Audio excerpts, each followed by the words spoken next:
Welcome to the journey of success through simplest and target-oriented approach. Like, subscribe, share, target with Professor P's Positive Way.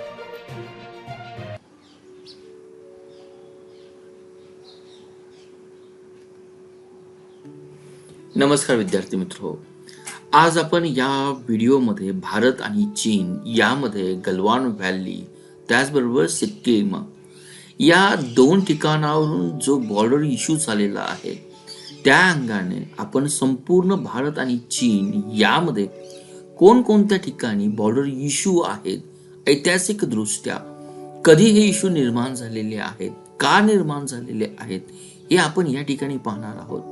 त्याचबरोबर या issue मागील महत्वाची भौगोलिक रचना त्या भागातील आपल्याला या व्हिडिओच्या माध्यमातून आपल्याला पाहायची आहे.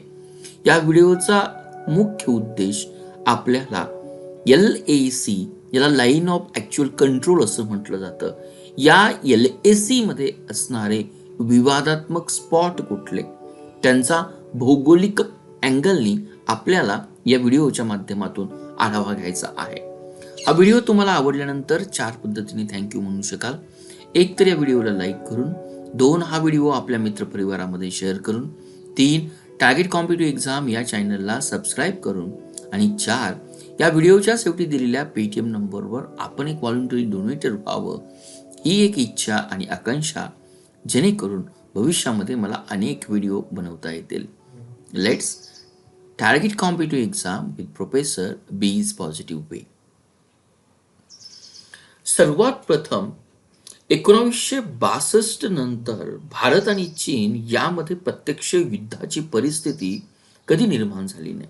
प्रत्यक्ष युद्ध आणि जे काही स्कर्मिशेस आपण ज्याला इंग्लिशमध्ये असं म्हटलं जातं, फ्रंट लाईनवर, बॉर्डरवर भारतीय सैन्य आणि चीनी सैन्य यांच्यामध्ये काही काळासाठी, डोकलामचा जर आपण इश्यू घेतला तर त्यामध्ये जवळजवळ 73 डेज दोन्ही सैन्य एकमेकाच्या समोरासमोर होतं. ही जी काही परिस्थिती निर्माण होते त्यामागे महत्वाचं रिझन, भारत आणि चायना यामध्ये जी काही बॉर्डर्स आहे ती बॉर्डर अजूनही ग्राउंड लेवलला तिचं मार्केशन केलं नाही. त्याचबरोबर आंतरराष्ट्रीय स्तरावर देखील तिला मान्यता देण्यात आली नाही. हे एक वन ऑफ द रिझन्स आहे. आता आपण ज्या बॉर्डरच्या अंगाने या ठिकाणी हा व्हिडिओ वर्कआउट करणार आहोत त्या थोडंसं आपण LAC जाण्यासाठी आपण नेक्स्ट स्लाइडकडे पुढे जाऊया. सर्वात अगोदर हे भारत आणि चायना यामध्ये जी काही बॉर्डर्स आहेत त्या बॉर्डरमध्ये आतापर्यंत जे काही चायना आणि इंडियातील बॉर्डरमध्ये जे काही टेन्शन निर्माण झाले, ज्या ज्या ठिकाणी वादविवाद निर्माण झाले त्याची कंडिशन्स किंवा त्याचा हा आपण इतिहास पाहूया. पहिल्यांदा ज्यावेळेस चायनानं 1950 मध्ये जो काही ॲटोनॉमस रिजन जो काही होता, जो तिबेट तत्कालीन जो काही देश होता त्यावर आक्रमण करून त्याला स्वतःचा एक ॲटोनॉमस रिजन केला. खऱ्या अर्थानं भारत आणि चीन यांच्यामध्ये जे काही वाद निर्माण झाले, कारण त्या काळामध्ये तिबेट हा भारताच्या दृष्टीने एक बफर झोन होता आणि याचीच परिणिती आपण म्हणूया की अप्रत्यक्षपणे इंडो चायना वॉरमध्ये झाली. आणि इंडो चायना वॉरची जी काही निर्मिती आहे तिनं ही आपण म्हणूया की आज ज्याला आपण लाईन ऑफ ऍक्च्युअल कंट्रोल असं म्हटलं जातं त्याची निर्मिती केली.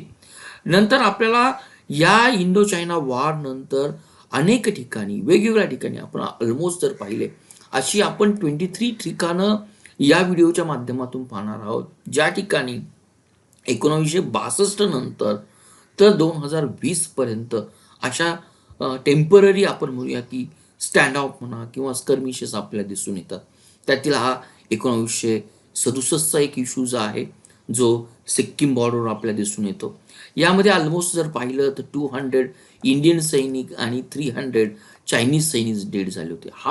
डेड झाले होते हा संदर्भ का देतो, कारण 1967 नंतर हा सिक्कीमचा स्टँड ऑफ आणि त्यामध्ये दोन्ही देशातील सैनिकांना आपण म्हणूया की त्यांचा मृत्यू होणं, युद्धामध्ये जाणं, हीच घटना ऑलमोस्ट आपल्याला परत 2020 मध्ये जो काही लडाखमधील गलवान व्हॅली दिसते यामध्ये याच घटनेची आपल्याला पुनरावृत्ती होताना दिसून येते. हा पॉईंट आपण या ठिकाणी महत्वाचा नमूद केला. त्यानंतर आपल्याला अरुणाचल प्रदेशमधील कन्फ्लिक्ट आपल्याला पाहायचा आहे. डोकलाम डिस्प्यूट कुठं आहे. आपण या व्हिडिओचा मेन उद्देश डोकलाम डिस्प्यूट पाहत असताना त्याचे पॉलिटिकल अँगल न पाहता आपण त्याचा भौगोलिक अँगलने पाहतो. हा व्हिडिओचा मेन उद्देश आपण या ठिकाणी समजून घेऊया. नेक्स्ट पॉइंट, ज्या ठिकाणी आपण भारतातील जी काही बॉर्डर्स आपण लँडलाईन ज्याला 15,106 किलोमीटर असं म्हटलं जातं आणि कोस्टल लाईन आपण जर पाहिली तर 7,516 किलोमीटर येते. त्यातली चायनाची जी काही बॉर्डर जी काही आहे ती बॉर्डर ही ऑलमोस्ट 3488 किलोमीटर येते. ही अकॉर्डिंग टू इंडिया आहे की इंडियाच्या दृष्टीनं LACची जी काही लेंथ आहे ती 3488 आहे, परंतु हीच लेंथ चायनाच्या दृष्टीने 2000 किलोमीटर्स आहे. यावरून आपण समजू शकतो की दोन्ही देशांमध्ये वाद होण्याचं मुख्य कारण काय आहे की भारताची जी काही संकल्पना आहे ती बॉर्डरची पूर्णपणे वेगळी आहे, चायनाची जी काही संकल्पना आहे बॉर्डरची ती पूर्णपणे वेगळी आहे. हाच एक मेन इश्यू किंवा आपण त्याला म्हणूया की रिसोर्स जो इंडिया आणि चायनाच्या कन्फ्लिक्टमध्ये आपल्याला दिसून येतो. नेक्स्ट थिंग, ज्या पद्धतीनं आपण या ठिकाणून ही जर बॉर्डर काढण्याचा जर प्रयत्न केला तर ही जी काही बॉर्डर जी काही आहे या बॉर्डरला आपण या ठिकाणी लाईन ऑफ ॲक्च्युअल कंट्रोल असं संबोधतो. आता ही लाईन ऑफ ॲक्च्युअल कंट्रोल्स या ठिकाणी हे डिमार्केशन लाईन्स आहेत की ज्या पद्धतीनं इंडियन कंट्रोल रिजन्स आणि चायना कंट्रोल रिजन्स, त्यातली चायनाचा तिबेट ॲटोनॉमस रिजन जो 1950मध्ये चायनानं बळजबरी आपल्या भागामध्ये किंवा आपल्या स्टेटमध्ये त्याला इन्क्लूड केला आणि या सर्वांची परिणिती 1993मध्ये भारत आणि चायना यामध्ये जे काही बॉर्डर ॲग्रीमेंट झालं त्या ॲग्रीमेंटची नुसार जी 1962च्या युद्धाची जी काही परिणिती होती त्यांनी जी काही LAC निर्माण झाली, हा LACचा खऱ्या अर्थानं कन्सेप्ट 1993 पासून आपण म्हणूया की या कन्फ्लिक्टमध्ये वापरण्यात आला. हा पॉईंट आपण या ठिकाणी नमूद केला. फरक पडतो की मग LAC मध्ये आणि LOC मध्ये काय फरक पडतो. या ठिकाणी लाईन ऑफ कंट्रोल असं म्हटलं जातं ज्यावेळेस भारत आणि पाकिस्तान यांच्या बॉर्डरचा आपण काश्मीरच्या संदर्भात उल्लेख करतो, परंतु भारत आणि चायना यांच्या बॉर्डरच्या संदर्भामध्ये आपण पूर्णपणे नॉर्थन टू द ईस्टर्न स्टेटमध्ये LACचा उल्लेख करतो. आता LAC आणि LOC मध्ये जर बेसिक फरक जर पाहिला तर 1948 मध्ये जे काही काश्मीर वार झालं त्या काश्मीर वारमध्ये जी काही युनायटेड नेशननी मेडिटेशन्स केलं, मला मेडिटेशन्स म्हणण्यापेक्षा जी मध्यस्थी भूमिका या ठिकाणी नमूद केली, हा शब्द या ठिकाणी टाकायचा आहे ज्याला आपण मेडिटरी असं म्हणू शकतो. त्या अंगाने जी काही लाईन ठरवण्यात आली त्या लाईनला आपण लाईन ऑफ कंट्रोल असं म्हटलं जातं आणि ही लाईन ऑफ कंट्रोल खऱ्या अर्थानं 1972चा जो काही सिमला ॲग्रीमेंट आहे या सिमला ॲग्रीमेंटमध्ये तिला एक डेझिग्नेशन्स मिळालं, दोन्ही राष्ट्रप्रमुखाने तिला मान्यता दिली. हा सर्वात महत्त्वाचा पॉईंट आहे. त्याचबरोबर ज्या काही दोन्ही देशांचे director general of military operations आहे त्या डायरेक्टर जनरल ऑफ मिलिटरी ऑपरेशननी अगदी ग्राउंड लेवलला देखील तिचं मार्किंग केलं किंवा आपण तिला डिलिनेशन असं म्हटलं जातं. म्हणजे 1972चा सिमला ॲग्रीमेंट जर दोन्ही देशाच्या प्रमुखांनी जर मान्य केला असेल तर आपल्याला या ठिकाणी कळतं ही एक इंटरनॅशनल सँक्टिटी ऑफ बॉर्डर आहे. परंतु ज्यावेळेस आपण LOC आणि LACची कंपॅरिझन करतो त्यावेळेस LAC मध्ये ही कुठल्याही चायना आणि आपण म्हणूया की इंडिया या दोन्ही देशांच्या राष्ट्रप्रमुखांना तिला मान्यता दिलेली नाही, ती ग्राउंड लेवलवर डिलिनेशन तिचं केलेलं नाही, दोन्ही देशाच्या मिलिटरीची मान्यता नाही. त्यामुळं आजही आपल्याला LAC हा कम्पॅरेटिव्हली LOC पेक्षा आपल्याला मोर डिलिनेटेड दिसतो की या ठिकाणी चायना आणि इंडियाचे कन्फ्लिक्ट होण्याचे जे काही बेसिक रिझन्स आहे, कारण ही बॉर्डर कुठे आहे प्रत्येकाचा बॉर्डरचा कन्सेप्ट वेगवेगळा आहे. हा पॉईंट आपण या ठिकाणी नमूद करूया. नेक्स्ट पॉईंट जे तुम्हाला मी 23 ठिकाणं सांगितले 1950 पासून ते 2020 पर्यंत मेजर वॉर जर पाहिलं तर 1962ला झालं, परंतु या इन बिटवीन आपल्याला काही काळानंतर 3 वर्षानंतर 5 वर्षानंतर जसजशी पॉलिटिकल सिच्युएशन किंवा पॉलिटिकल निर्णय घेतले जातील, फॉर एक्झाम्पल अरुणाचल प्रदेशला आपण स्टेटचा दर्जा दिला त्यावेळेस आपल्याला 1986 मध्ये भारत आणि चायनामध्ये स्कर्मिशेस दिसून येतात. किंवा आपण लडाखला ज्यावेळेस युनियन टेरिटरीचा दर्जा दिला तो 2020 मध्ये, त्या दरम्यान आपल्याला गलवान व्हॅली आणि पेयांग तोत्सो या लेकवर हे स्कर्मिशन दिसून येतात. म्हणजे या काळामध्ये जरी ही ठिकाणं बदलत जरी असेल तरी ही ठिकाणांची नावं बदलतात, परंतु पुन्हा पुन्हा भारत आणि चायनामध्ये आपल्याला ही स्कर्मिशेस किंवा स्टँड ऑफ आपल्याला दोन्ही देशांच्या मिलिटरीमध्ये दिसून येतात. वन बाय वन आपण या स्कर्मिशांचा आढावा घेऊया. त्यांचं ठिकाण कुठे आहे, त्यांचं ठिकाण पाहत असताना भारताच्या दृष्टीने ते ठिकाण का महत्त्वाचं आहे हे देखील आपल्याला या ठिकाणी पाहायचं आहे. आता LACचा जर आपण स्ट्रॅटेजिकली अभ्यास जर केला, ज्याला आपण तिला 3488 किलोमीटर ही भारतानं मान्य केलेली दिसून येते, परंतु चायनाच्या दृष्टीनं जसं मी तुम्हाला मेन्शन केली ही केवळ 2000 किलोमीटर्स आहे. परंतु भारताच्या दृष्टीने हिचं क्लासिफिकेशन जर केलं तर आपल्याला हा जे काही दिसतंय या ठिकाणी हिला वेस्टर्न सेक्टर असं म्हटलं जातं, हिला आपण मिडल सेक्टर असं म्हटलं जातं. या ठिकाणी हिमाचल प्रदेश आणि उत्तराखंड यांचा भाग येतो. कम्पॅरेटिव्हली हा जो काही मिडल सेक्टर जो काही दिसतो याची जर आपण टोटली जर पाहिलं तर हा कम्पॅरेटिव्हली हा वादविवाद या ठिकाणी भारत आणि चायनामध्ये आपल्याला खूप कमी प्रमाणात दिसून येतात. सर्वात जास्त वादविवाद आपल्याला आजच्या लडाख बॉर्डरवर सगळ्यात जास्त दिसून येतात आणि ही लडाख बॉर्डर जर पाहिली तर ही सर्वात अधिक आपल्याला याही ठिकाणी दिसून येते, जिलाच आपण या ठिकाणी वेस्टर्न सेक्टर असं म्हटलं जातं. तिसरा जो काही सेक्शन्स येतो या ठिकाणी हा सेक्शन्स येतो, यामध्ये जर आपण जर पाहिलं याला ईस्टर्न सेक्टर असंही म्हटलं जातं. ऑलमोस्ट या ईस्टर्न सेक्शनला जी काही LAC आहे, लाईन ऑफ ॲक्च्युअल कंट्रोल आहे, या LACलाच आपण या ठिकाणी मॅक मोहन लाईनही अशी म्हटली जाते, जी फॉरेन सेक्रेटरी होते 1914मध्ये, त्यांच्या नावावरून या लाईनला आपण मॅक मोहन लाईनही असं म्हटलं जातं. तरी मॅक मोहन लाईन जर पाहिली आपल्याला जी काही आज अरुणाचल प्रदेश आणि तिबेट किंवा चायना या दोन देशामध्ये दिसून येते ती ऑलमोस्ट आपल्याला या ठिकाणीही दिसून येते. पण जसं मी नमूद केलं, मोस्टली आपल्याला या लडाख सेक्शन्समध्ये आजकाल अधिक मोठ्या प्रमाणामध्ये फेस ऑफ किंवा स्टँड ऑफ सिच्युएशन दिसून येते. आता या मॅकमोहन लाईनची आपण हिस्ट्री पाहूया.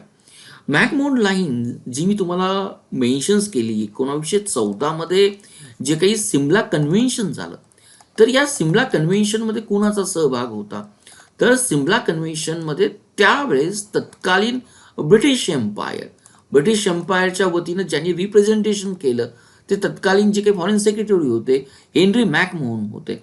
आणि दुसरे त्यावेळेस तिबेट हा स्वतः एक स्वतंत्र देश होता आणि हा स्वतंत्र देश असल्यामुळे या ठिकाणी तिबेट या राष्ट्राचे प्रतिनिधी होते आणि या राष्ट्राचे प्रतिनिधी यानुसार ही 890 किलोमीटरची boundary he government of British India आणि तत्कालीन जे काही प्रतिनिधी होते तिबेट यांच्यामध्ये आपल्याला मार्केशन करण्यात आलं.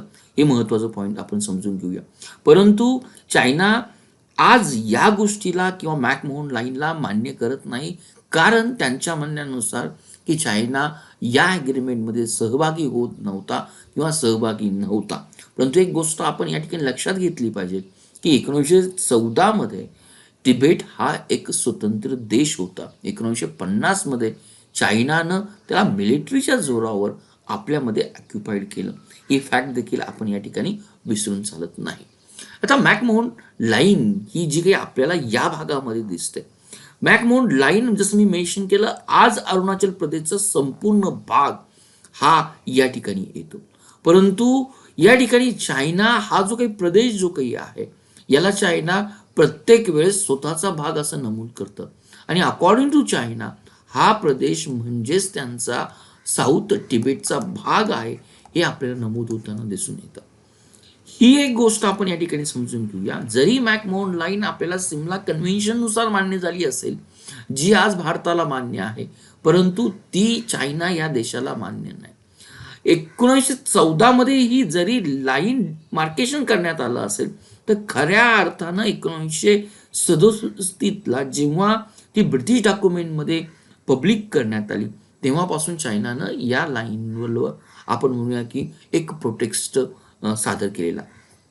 आणि या ठिकाणी हा जो काही तवांग व्हॅली किंवा जो काही आपण म्हणूया की तिबेटचा जो काही मेन महत्त्वाचा जो काही आपल्याला मठ म्हणूया किंवा त्यांचं मंदिर म्हणूया किंवा जे काही एक आपण म्हणूया की सर्वात रिस्पेक्टेबल स्थान म्हणूया ते आपल्याला या रिजन्समध्ये आपल्याला दिसून येतं.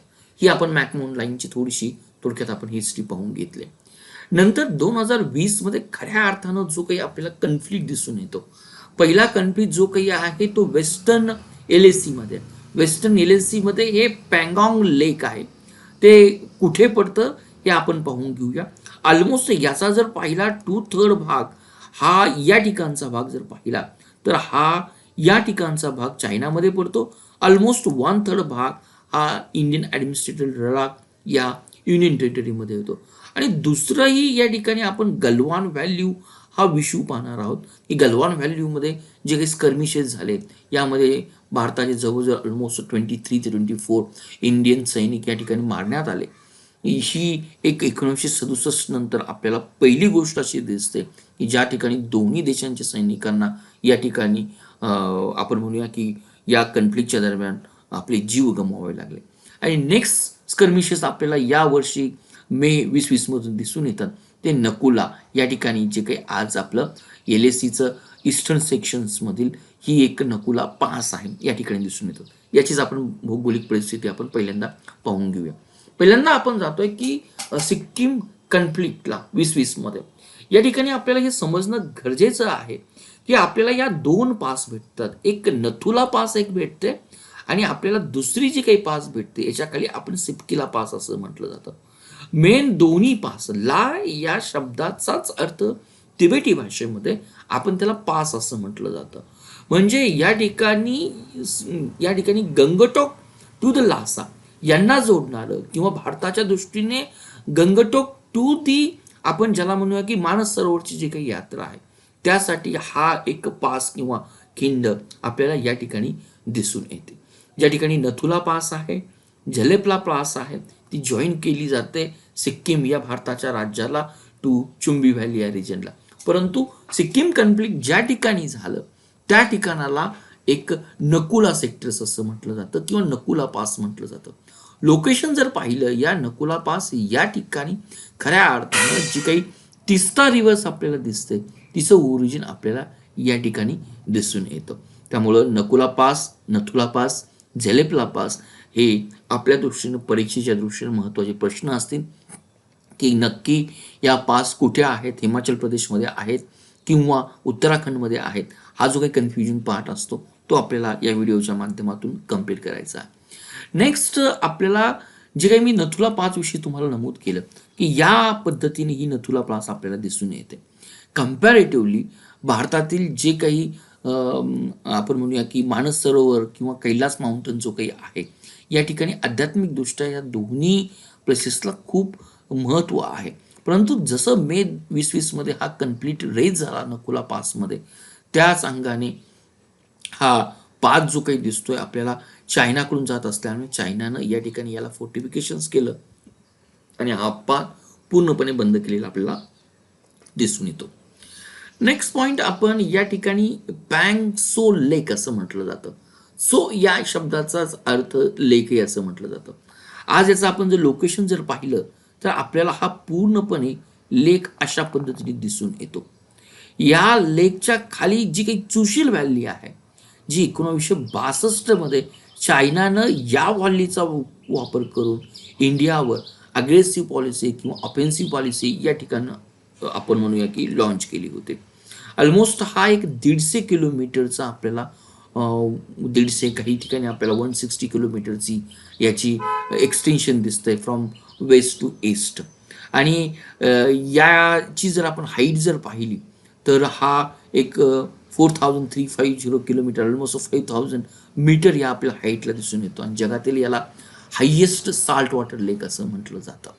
आता या युनियन टेरिटरीमध्ये लडाखमध्ये हा जरी बॉर्डर जरी असेल तर आपल्याला हा इश्यू समजण्यासाठी या लेकची जी काही नॉर्दर्न पोझिशन्स आहे या नॉर्दर्न पोझिशन्सला लेकमध्ये जिओग्राफिकली हे जे काही क्लिप्स आपल्याला दिसतात याला फिंगर असं म्हटलं जातं. या ठिकाणी ह्या फिंगरचा जो काही डिमार्केशन किंवा डिलिनिएशन न केल्यामुळे आपल्याला आज 2020 मध्ये या ठिकाणी कन्फ्लिक्ट झालेला दिसून येतो. कन्फ्लिक्ट कुठल्या ठिकाणी झाला, का झाला हे आपण या ठिकाणी पाहूया.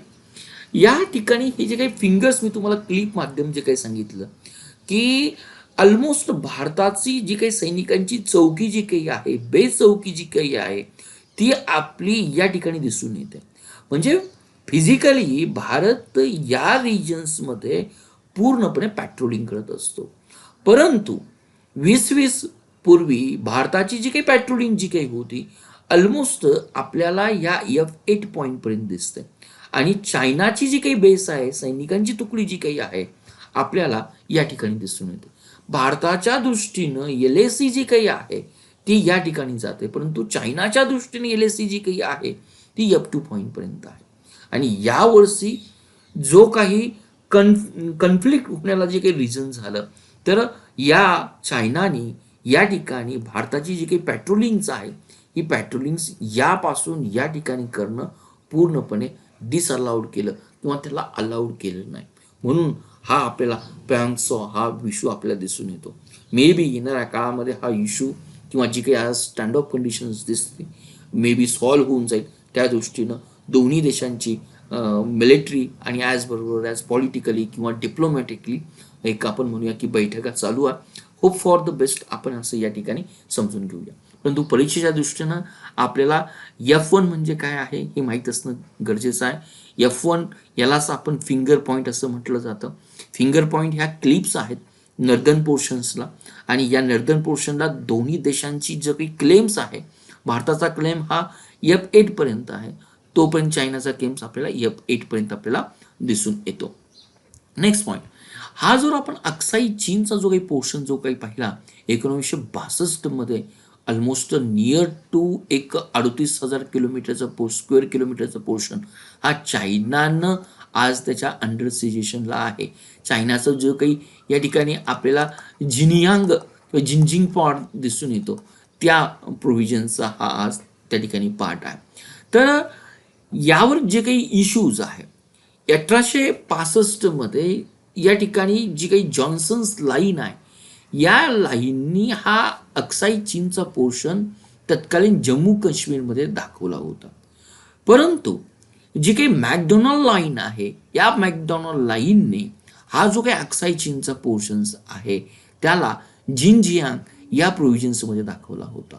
1962 मध्ये 1962च्या युद्धामध्ये चायनाने हा अक्साई चीनचा पोर्शन्स आपल्या टेरिटरीला जिनजियांग या टेरिटरीला जॉईन केलेला आहे.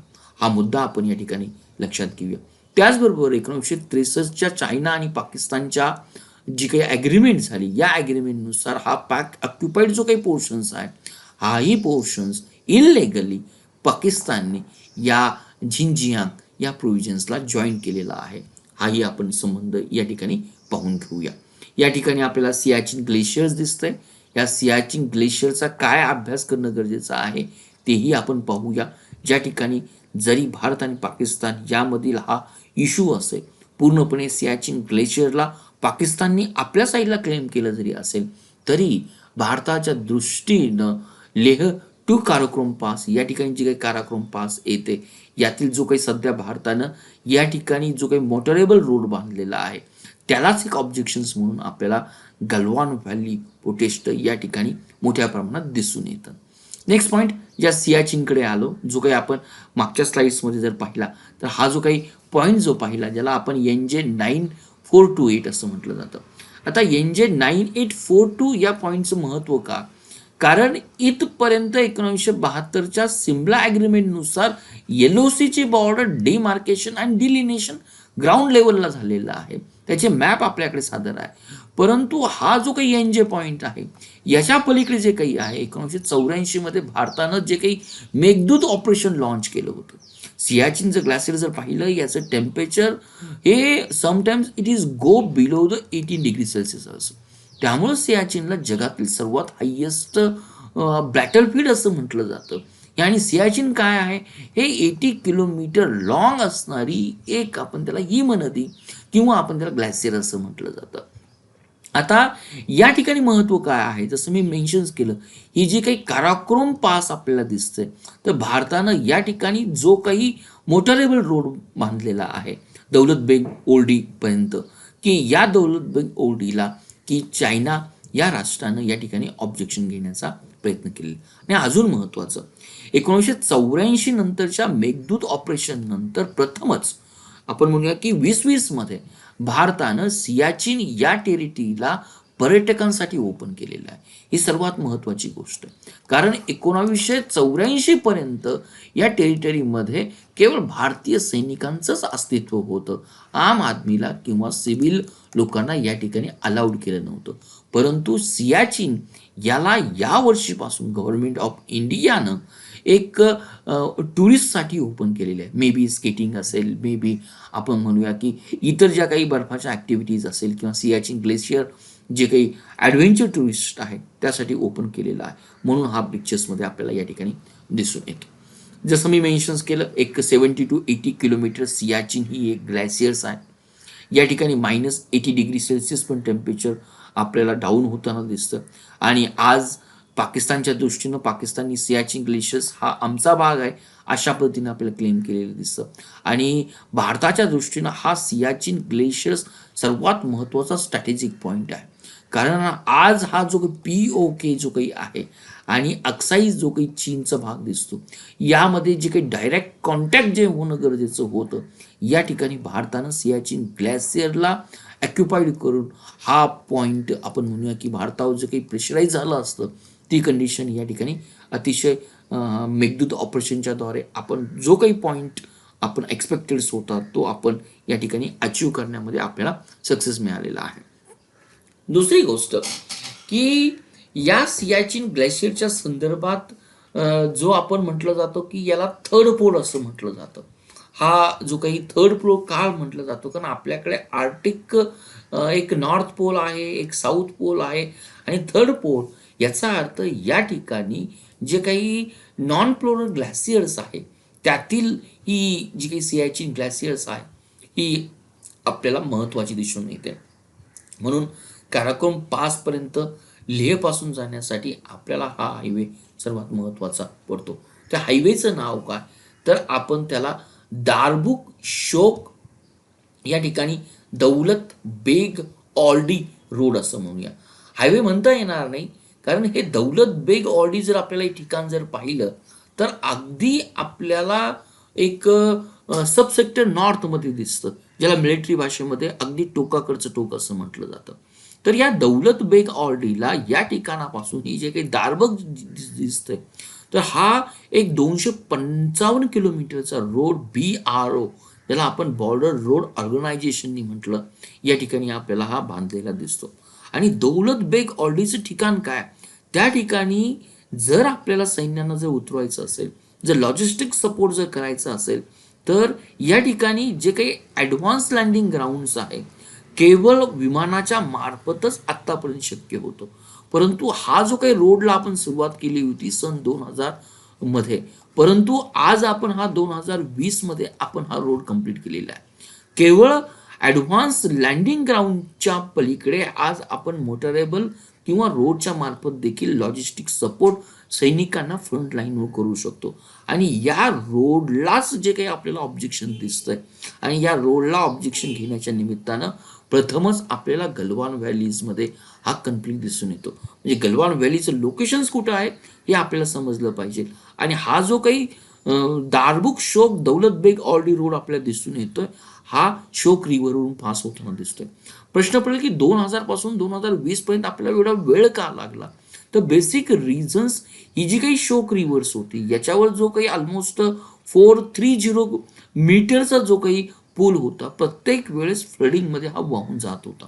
परंतु या पुलाचं देखील भारत सरकारनं यावर्षी मे 2020 मध्ये आपल्याला उद्घाटन केलेलं दिसतं. आणि या पुलाचं जरी नाव म्हटलं तरी नाव आपण त्याला कर्नल चिवांग रिन्शू सेतू असं म्हटलं जातं.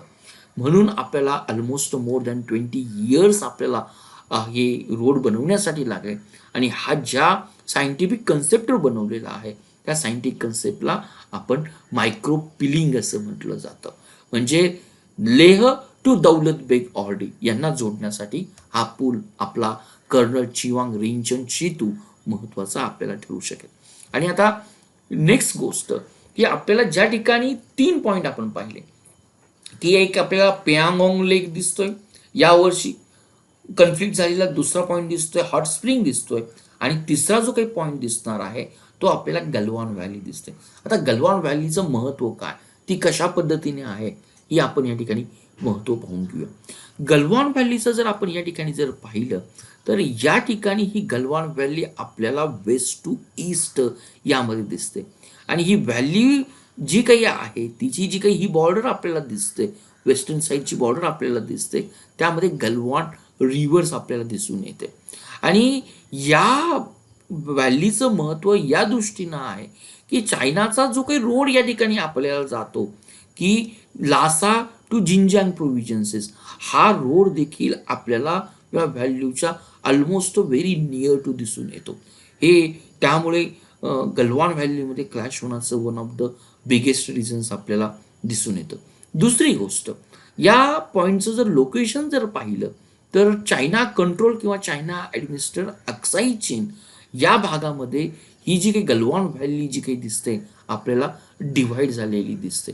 या गलवान व्हॅलीची जी काही रिव्हरचा सोर्स जो काही दिसतोय हा आपल्याला या अक्साई चीन या भागामध्ये दिसतो. आणि जे बेसिक रिझन मी तुम्हाला सांगितलं की या ठिकाणी हा जो काही आपला हायवे जातोय, ज्याला आपण दौलत बेग ऑर्डीपर्यंत जाणार हायवे असं म्हटलं जातं, म्हणजे इथपर्यंत भारताचा लॉजिस्टिक सपोर्ट आज येणं शक्य झालेलं आहे. आणि आत्तापर्यंत चायनानं आपल्या टेरिटरीमध्ये संपूर्ण इन्फ्रास्ट्रक्चर, रोड आले, हवाई पॅड्स आले किंवा इतर लॉजिस्टिक सपोर्टसाठी पूर्णपणे बांधणी भरभक्कम केलेली आहे.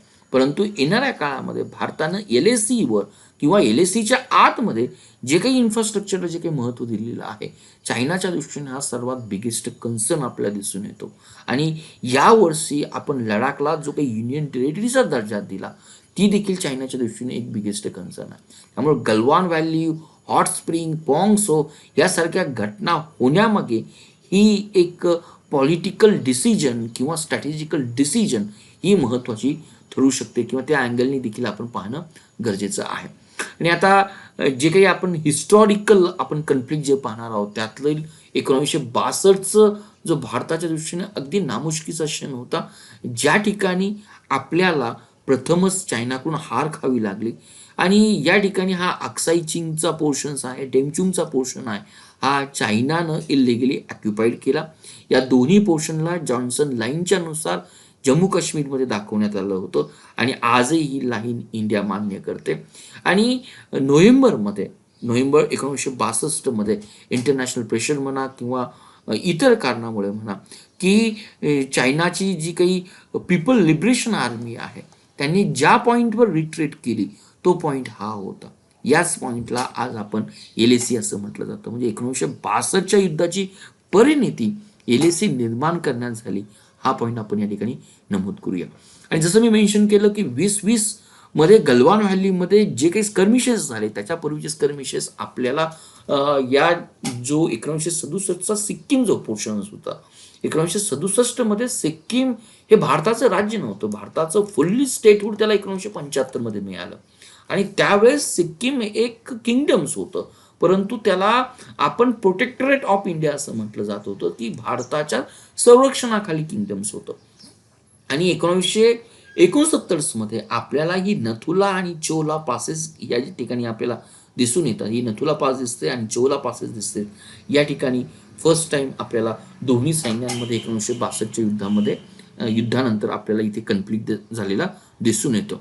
नेक्स्ट पॉईंट आपल्याला या ठिकाणी जो काही दिसून येतोय तो 1987 मध्ये.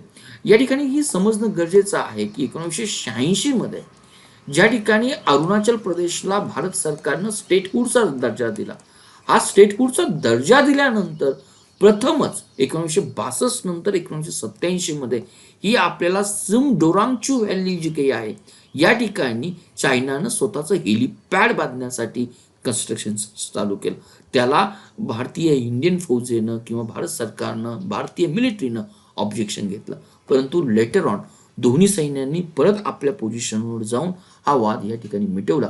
परंतु आपल्याला 1987 मध्ये सिमडोरांगचू व्हॅल्यू ही महत्त्वाची असणं गरजेचं आहे. जसं मी प्रथमच सांगितलं, ऑलमोस्ट या ठिकाणी मोर दॅन 20 to 24 स्पॉटेज आहेत LACs मधले, ज्या ठिकाणी आपल्याला प्रत्येक वर्षी नवीन स्पॉट दिसून येतं, परंतु आपल्याला त्याचं भौगोलिक लोकेशन देखील तेवढंच महत्त्वाचं आहे. आणि अलीकडच्या काळामधील जो काही दौलत बेग ऑलरेडी 2013 आपल्याला दिसून येतो, त्याचं मेन रिझन देखील तेच आहे. जसं मी आपण मेन्शन्स केलं की हा जो काही रोड सुरुवात झाली कन्स्ट्रक्शन करायला 2000 आणि 2020 कंप्लीट केला, म्हणजे 2013 आपल्याला जो काही दौलत बेग ओल्डी स्टँड ऑफ दिसतो, त्याचंही मेन रिझन आपल्याला हेच दिसून येते की या ठिकाणी दौलत बेग ऑलरेडी या परिसरामध्ये 2017 चायनाने आपला बेस कॅम्प इन्स्टॉल केला. जसा चायनाने रिस्पॉन्स दिला त्याच पद्धतीनं भारतीय सैन्याने देखील आपला बेस कॅम्प या ठिकाणी इन्स्टॉल केला, ज्याला फोर्टिफिकेशन्स केलं, ज्यामध्ये इक्विपमेंट ठेवली. परंतु नंतर डिप्लोमॅटिक लेवलवर हा स्टँड ऑफ पूर्णपणे क्लिअर करण्यात आला. आणि नेक्स्ट जो काही स्टँड ऑफ आपल्याला दिसतो 2017 ज्याला आपण डोकलाम स्टँड ऑफ असं म्हटलं जातं.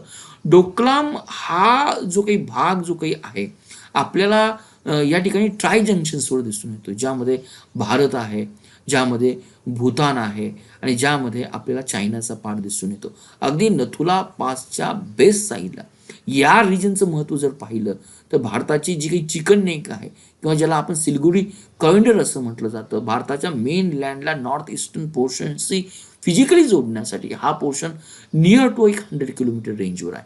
त्यामुळं चायना या पोर्शनवर जो काही ॲडव्हान्टेज घेण्याचा प्रयत्न केला जातो, हा ॲडव्हान्टेज घेण्याचा प्रयत्न आपल्याला डोकलाम स्टँड ऑफमध्ये दिसून येतो. हा stand of more than 73 days आपल्याला या ठिकाणी दिसून येतो.